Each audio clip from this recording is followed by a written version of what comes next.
जय गुरु जी, शुक्राना गुरु जी। गुरु जी के श्री कमल चरणों में मेरा कोटि कोटि प्रणाम और सारी संगत को जय गुरु जी। ओम नमः शिवाय, शिव जी सदा सहाय। ओम नमः शिवाय, गुरु जी सदा सहाय। जय गुरु जी, जय गुरु जी। संगत जी, संगत जी, आज का सत्संग बड़ा ही प्यारा और ख़ास है, जो कि गुरु जी की प्यारी बेटी ने अपनी प्यारी सी आवाज़ में भेजा है। संगत जी, आपसे हाथ जोड़कर विनती है कि सत्संग को पूरा ज़रूर सुने और पूरे श्रद्धा भाव से सुने, क्योंकि संगत जी, सत्संग ही एक ऐसा जरिया है जिससे सुनने वाले का भी भला होता है और सुनाने वाले का भी भला होता है। सत्संग से हमारे कर्म कटते हैं। इसलिए संगत जी, सत्संग को पूरा ज़रूर सुने। साथ ही वीडियो को लाइक, सब्सक्राइब और बेल आइकन को दबाएं, ताकि आपको प्यारे प्यारे सत्संग सुनने को मिलते रहें। तो चलिए संगत जी, सत्संग को ध्यान से सुनते हैं। जय गुरु जी, शुक्राना गुरु जी, अनंतम अनंतम शुक्राना। सारी संगत को भी जय गुरु जी, जय गुरु जी। गुरु जी के चरणों में मेरा कोटि कोटि नमस्कार। मैं गुरु जी की बेटी पंजाब से आज अपना नया सत्संग शुरू करने जा रही हूँ, आपके साथ शेयर करने जा रही हूँ। मैंने पहले भी अपने सत्संग शेयर किए हैं। मैं गुरु जी के साथ पिछले साल सितंबर से ही जुड़ी हूँ। उन तब से ही मेरे को गुरु जी के बारे में ज़्यादा पता चला। मतलब उन्होंने तो मेरे को कब से जोड़ा हुआ था, मेरे को जो उनके साथ जुड़ना मेरे को महसूस हुआ सितंबर से। तो मैंने पहले भी अपने सत्संग में बताया कि मैं कैसे गुरु जी के साथ जुड़ी, फिर गुरु जी ने मुझे अपने सत्संग पे भी बुलाया। तो गुरु जी के साथ जुड़ने के बाद ना आपकी ज़िंदगी में बहुत सारे चेंजेस आते हैं संगत जी, बहुत सारे चेंजेस आते हैं। हम कुछ नोटिस करते हैं, कुछ हम अनजान हैं, हमें पता ही नहीं चलते। तो मेरे साथ ना गुरु जी संगत जी क्या हुआ कि मेरी ना बेटी अमेरिका में रहती है, पढ़ती है वहाँ पे, मैंने पहले भी बताया अपने सत्संग में। तो उसने ना 25 दिसंबर को उसने आना था अमेरिका से। 1 साल के बाद वो आ रही थी हमसे मिलने के लिए। तो हम ना उसको दिल्ली लेने गए थे, रेलवे उस पे एयरपोर्ट पे, सॉरी, एयरपोर्ट पे लेने गए थे। तो क्या हुआ, मैं जब जा रहे थे हम, तो वो रास्ते में मंदिर आया जब, तो मेरे को मेरे मेरा बेटा छोड़ने जा रहा था मेरे को और मेरे हस्बैंड को। तो हमने पहले रेलवे स्टेशन से शताब्दी लेके फिर हम एयरपोर्ट पे गए थे। तो रास्ते में ना मंदिर आया, तो मैं जैसे मेरे को तब मंदिर को तो आगे से गुजरे, तो मैंने माता रानी को बड़ा प्रे करके गई कि माता रानी साथ देना, खुशी खुशी जा रही हूँ, खुशी खुशी आए। तो क्या हुआ, हम लोग वहाँ से फिर शताब्दी में गए, वहाँ से आगे से हमने मेट्रो ली और काफ़ी ना हमें भागम भागा बहुत हो गया, क्योंकि हमारा ना टाइम बड़ा शॉर्ट पड़ रहा था मेट्रो लेने में। हमें था कि मेट्रो बंद हो जाएगी तो हम पहुँच नहीं पाएंगे एयरपोर्ट, हमने एयरपोर्ट वाली मेट्रो लेनी थी दिल्ली से। तो उस भागा भागी में जब मैं मेट्रो में बैठी ना, तो एकदम से मेरे को पता चला कि मेरा एक गोल्ड का टॉपस गिर गया कहीं। तो आप जानते ही हो संगत जी, आजकल गोल्ड कितना महंगा, और कितना दुख लगता है ऐसे गुम जाए तो वहाँ पे सारा मेरा मूड ख़राब हो गया। और मेरे को मतलब मेरे हस्बैंड ने भी बहुत ज़्यादा गुस्सा, कहते हैं जिसको बहुत ज़्यादा गुस्सा करना, वो किया उन्होंने मेरे को। जबकि मेरी इतनी गलती नहीं थी, मेरे को मैंने कौन सा जानबूझ के गिराया था, मुझे कौन सा पता था, या मेरे को कोई वो दुख नहीं था कि मेरा गुम गया। और मेरा मूड इतना ज़्यादा वहाँ पे ख़राब हो गया कि एक साइड तो हम वेलकम करने आ रहे थे अपनी बेटी को, और एक साइड मेरा गोल्ड गुम गया। तो मैं ना वहाँ पे मेरा मूड बहुत ज़्यादा ख़राब हुआ, और मैंने माता रानी को इतना मतलब मन में बोला कि तूने ये मेरे साथ क्यों किया, मैं तेरा सहारा लेके आई थी गुरु जी, मैं तो आधा सहारा लेके आई थी। तो मैं ना वहीं पे खड़े मतलब बहुत मूड ख़राब हुआ, और मैंने ना बोला कि मैंने कहा माता रानी तू ही मेरे को वापस कराएगी, मेरे को नहीं पता, मैं तेरा सहारा लेके आई थी, तूने ऐसे क्यों किया मेरे साथ। तो मेरा बहुत मूड ख़राब रहा, बहुत ज़्यादा। बेटी भी आई, चलो उसको तो क्या, अब उसका थोड़ा मूड ख़राब करना था। तो मतलब मैं कहते हैं ना, पूरे अपने आँसू पी गई वहाँ पे, और मैं उसके सामने मैंने कुछ भी नहीं शो किया। लेकिन मेरा मन अंदर से इतना ज़्यादा दुखी हो गया था, इतना ज़्यादा, कि मैंने आके ना 8-10 दिन तो मैंने जोत भी नहीं जगाई। और मैं इतना ज़्यादा दुखी थी, मैंने माता रानी को बोला कि मतलब तूने मेरे साथ अच्छा नहीं किया। मैं जब घर आई तो मेरी मदर इन लॉ ने कहा कि चल, क्या पता कोई बहुत बड़ा कष्ट था जो थोड़े में काट दिया भगवान ने, कोई बड़ा नुकसान भी हो सकता था। तो मैं माता रानी को बोला कि चल ठीक है, माना कि मेरा कोई बड़ा नुकसान हो सकता था, आपने कम में काटा, लेकिन मेरे से क्यों करवाया नुकसान ना? होना था तो मेरे हस्बैंड से करवा देते। मेरे को तो ना इतना कुछ सुनना पड़ता जो सुनना पड़ा मुझे। बट वो मेरा काफ़ी दिन तक बहुत ज़्यादा मूड ख़राब रहा। अभी भी मैंने माता रानी की पूजा तो करती हूँ, अब मंदिर भी गई, उसके बाद 2 बार गई मंदिर भी, पूजा भी की। लेकिन मैंने यही बोला माता रानी को कि वो लड़ाई मेरी तेरे से अलग चल रही है, तेरे को वापस तो करना ही पड़ेगा मेरे को नहीं पता, जितना मेरा नुकसान हुआ है ना, उतना तो तुझे मुझे वापस करना पड़ेगा, मैं तब मानूँगी तुझे। मैंने गुरुजी से भी गुस्सा किया कि ये क्या बात हुई? आपने एक तो तरफ मैं तो खुशी-खुशी जा रही थी, सारा मेरा मूड ख़राब हो गया। तो चलो कोई नहीं, इसमें ही शायद कोई भलाई है। मैं मानती हूँ कि हाँ, हो सकता है कोई बहुत बड़ा होने वाला था, कष्ट आने वाला था, जो छोटे में काटा भगवान ने। तो ऐसे ही वो 25 दिसंबर की बात है, और 1 तारीख को जिस दिन न्यू ईयर था, सर और सारी संगत जी, मैं आपको विश करना ही भूल गई। सारी संगत को हैप्पी न्यू ईयर, और गुरुजी को भी नया साल बहुत बहुत मुबारक। आप सबके घर में भी गुरुजी खुशियाँ लेके आएँ। तो जिस दिन न्यू ईयर था, उस दिन सुबह सुबह ना मैं अपनी छत पे थी, और हमारे ना घर के पास ही बड़े सुंदर शब्द लगे हुए थे। तो पहला तो शब्द वही लगा हुआ था कि शुक्र दातिया तेरा, शुक्र दातिया। तो उसके बाद ना फिर एक शब्द लगा कि वो आपने शायद सुना भी होएगा, तुद पावे ता नाम जपो, सुख तेरा दिता लइए। तो वो शब्द चल रहा था, और मैंने ना देखा हमारी जो बिजली जो हमारे होते ना घरों के बाहर जो बिजली की तारें लगी होती हैं, उसके ऊपर एक वाइट कलर का कबूतर बैठा हुआ था। तो और पीछे से वही शब्द चल रहा था, सुख तेरा दिता लइए। तो मेरे को कितनी देर वो बैठा रहा वहाँ पे, और मैं इतना रोई उसको देख के कि मैंने कहा गुरु जी आप आए हो, मेरे को पता है आप मेरे को मैसेज देने आए हो कि तू घबराना, सब ठीक है, मैं तेरे साथ ही हूँ।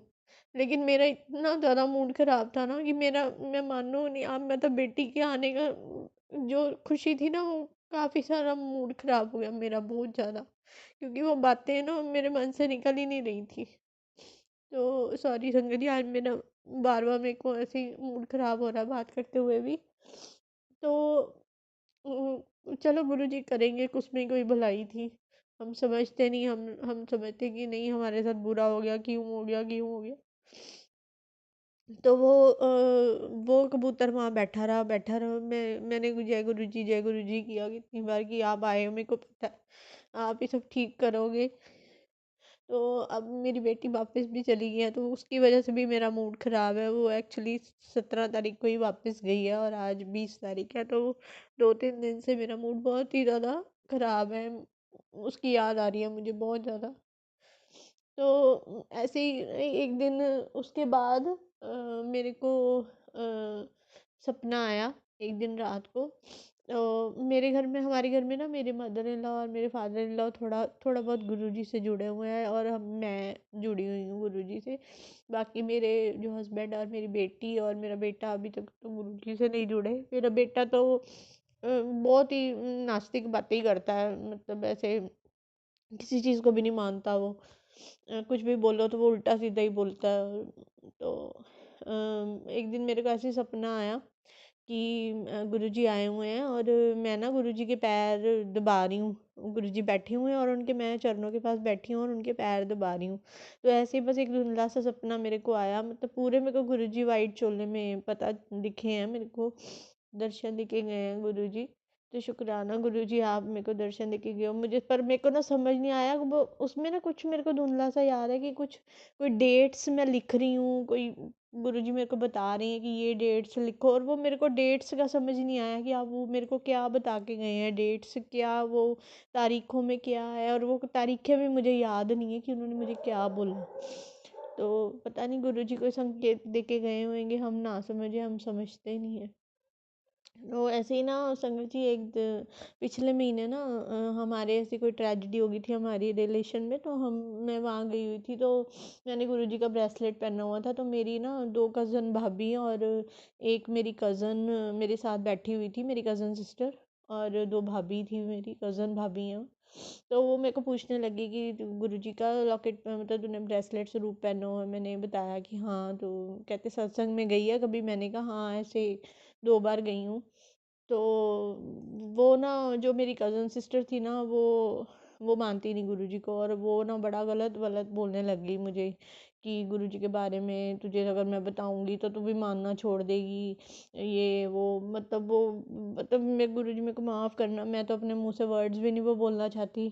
तो वो गुरुजी को मतलब वो आसाराम बापू के साथ ही कंपेयर करने लगी कि जो हमने उनके बारे में सुना है वैसे ही उनके बारे में भी बोलने लगी। तो मतलब मेरे को बड़ा बुरा भी लग रहा था। मैंने पर उनके साथ कोई भी आर्गू नहीं किया, क्योंकि गुरुजी कहते हैं कि आप ना किसी को ज़बरदस्ती मत करो कि आप गुरुजी को मानो, या तो किसी को जिनको जोड़ना होगा ना, गुरुजी खुद ही जोड़ लेंगे। तो मैंने कुछ भी नहीं उसको बोला, पर मेरे को बड़ा गुस्सा सा भी लग रहा था और बुरा भी लग रहा था। तो मेरी कज़न भाभी भी मुझे बोलने लगी कि अब बता, अब तू क्या कहती है, अब तू। मैंने कहा कि वो अपना अपना विश्वास है, मतलब वो उनको नहीं मतलब है ना। मेरे को, मैं, मेरा अपना है, उनका अपना सोचने का नज़रिया, मेरा अपना सोचने का नज़रिया। तो मैंने उनको कुछ भी नहीं बोला। मैंने कोई आर्गू भी नहीं की, मैंने कोई बहसबाजी भी नहीं की, और ना ही मैंने उनको कोई कंपेल किया कि नहीं ऐसे नहीं होता, ये वो। मैंने कुछ नहीं बोला कि मैंने कहा जो ऐसे जिसे जिसको जो भी। पर मेरे को बड़ा गुस्सा आया कि जो लोग ऐसे, क्योंकि उन्होंने भी ना वो बातें कहीं से सुनी थी कि जो गुरुजी के बारे में वो बोल रही थी, वो भी उन्होंने किसी से सुनी थी। तो मेरे को बड़ा गुस्सा आया कि लोग अगर नहीं मानते किसी चीज़ को, पर उनके बारे में ऐसे गलत तो मत बोलो। आप इतनी गंदी गंदी बातें आप बोल रहे हो, तो वो नहीं बोलनी चाहिए। तो मुझे बड़ा गुस्सा आया उसके ऊपर। तो अब आजकल ना 2-3 दिन से मैं आपको बोल रही हूँ ना कि मेरा मूड बहुत ख़राब है। तो मेरे को थोड़ी मेरे बेटे की पढ़ाई की भी बहुत टेंशन रहती है। वो इंजीनियरिंग कर रहा है मेरा बेटा, तो वो बेचारा मेहनत करता है, पर उसके ना उस हिसाब से मार्क्स नहीं आते संगत जी। तो मेरा उस हिसाब से बड़ा मूड ख़राब बहुत ज़्यादा, उसको देख के। एक माँ हूँ ना, मेरे को बड़ा फ़ील होता है उसको देख के, दुःख लगता है मुझे बहुत ज़्यादा। तो आज भी मेरा मन बहुत उदास हो रहा था बार बार। तो गुरुजी के मेरे को मैसेज आई जा रहे थे कि कई दिनों से आ रहे थे, क्योंकि ना मैं आपको बता रही हूँ ना, मेरी बेटी जब से आई है, तो वो 25 तारीख को आई। तो उससे पहले ही मैंने, मेरे ख्याल से उससे अभी हफ्ता पहले ही मैंने शुक्राना सत्संग शेयर किया था। उसके बाद मैंने शुक्राना सत्संग शेयर ही नहीं किया। तो गुरुजी के बड़े दिन से मैसेज आई जा रहे थे कि कल शुक्राना करना छाड़ता, शुक्राना कर दी नहीं। तो आज मेरे को फिर गुरुजी का मैसेज आ रहा था, सुबह में मेरा मूड ख़राब हो रहा था तो बेटे के लिए। तो गुरुजी का मेरे को मैसेज आया कि अपने बच्चों की टेंशन ना लो, शिक्षा उन्हों की शिक्षा और नौकरी मैं करांगा, खुद करांगा, ब्लैस करांगा उन्होंने, तू टेंशन ना ले, शुकराना कर, शुकराना कर। तो मेरे को ना कई मैसेज आए, शुकराना कर, शुकराना कर। तो आज मैंने बोला कि मैं गुरुजी आज अपना शुकराना सत्संग तो शेयर करूँगी, लेकिन आप ना अब बस मेरे बेटे की परीक्षा लेना बंद कर दो। बहुत बेचारा 4 साल हो गए उसको, यही सब हो रहा है उसके साथ। तो सॉरी संगत जी, आज मेरा मूड बहुत ख़राब हो रहा है बार बार। तो आज मैंने गुरुजी को बोला कि गुरुजी मैं शुक्राना सत्संग शेयर करूँगी, पर आप ना मेरे बेटे की मदद करना, और आप सब संगत परिवार से भी मैं रिक्वेस्ट करती हूँ, प्लीज़ मेरे बेटे के लिए अरदास करना कि गुरुजी उसका बस कष्ट काट दें जो वो इतना भोग रहा है ना। 4 साल हो गए बेचारे को। बहुत मेरा मूड ख़राब होता है उसके लिए। एक दिन ऐसे ही मैं ऊपर बैठी हुई थी, तो गुरुजी का ऐसे ही कोई देख रही थी, पढ़ रही थी, उसके फेसबुक पे कोई मैसेज आ रहे थे, तो मेरे पास इतनी सुंदर येलो कलर की बटरफ्लाई घूम के गई मेरे पास से। और वो जो उस दिन वो वाइट कबूतर था ना, वो तो इतना सुंदर था वाइट कबूतर, बहुत ही ज़्यादा सुंदर था।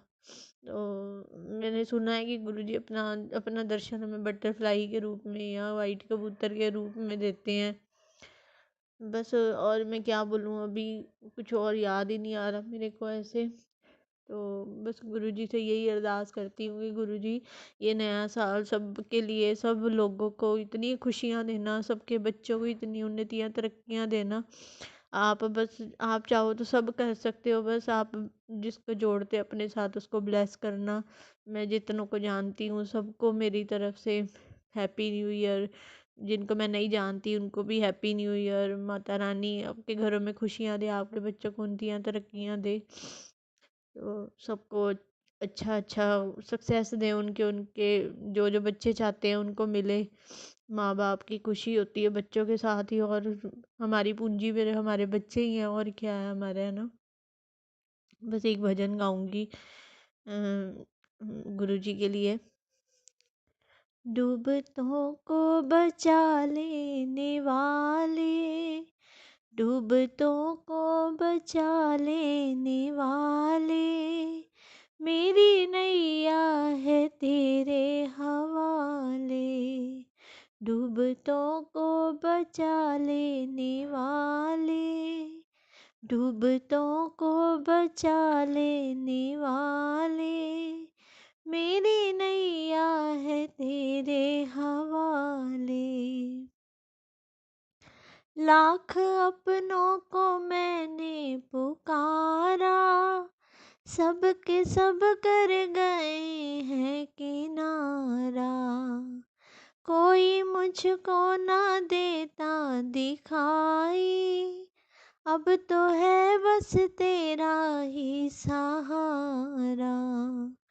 पार भंवर से तू ही निकाले, पार भंवर से तू ही निकाले, मेरी नैया है तेरे हवाले। डूबतों को बचा लेने वाले, डूबतों को बचा लेने वाले, मेरी नैया है तेरे हवाले। जय गुरु जी। शुक्राना गुरु जी। गुरु जी सबको ब्लेस करना। जो आंटी जी मेरा सत्संग शेयर करती हैं उनको और उनके परिवार को भी बहुत बहुत खुशियाँ देना, बहुत ब्लेस करना। उनके बच्चों को उन्नतियाँ तरक्कियाँ देना। हम सब की नैया आपके हवाले है बस गुरु जी। अपना आशीर्वाद और अपना मेहर भरा हाथ हमारे सिर पे हमेशा हमेशा रखना। जय गुरु जी। ओम नमः शिवाय। शिव जी सदा सहाय। ओम नमः शिवाय। गुरु जी सदा सहाय। जय गुरु जी। बड़ा ही प्यारा सत्संग है आंटी जी आपका। गुरु जी आप पर, आपके परिवार पर और पूरे संगत परिवार पर अपनी ब्लेसिंग बनाए रखें, सभी की मनोकामनाएं पूरी करें।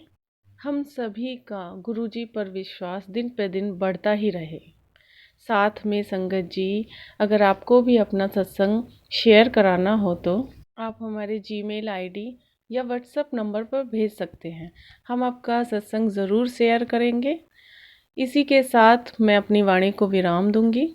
ओम नमः शिवाय। शिवजी सदा सहाय। ओम नमः शिवाय। गुरुजी सदा सहाय। जय गुरुजी। शुक्राना गुरुजी।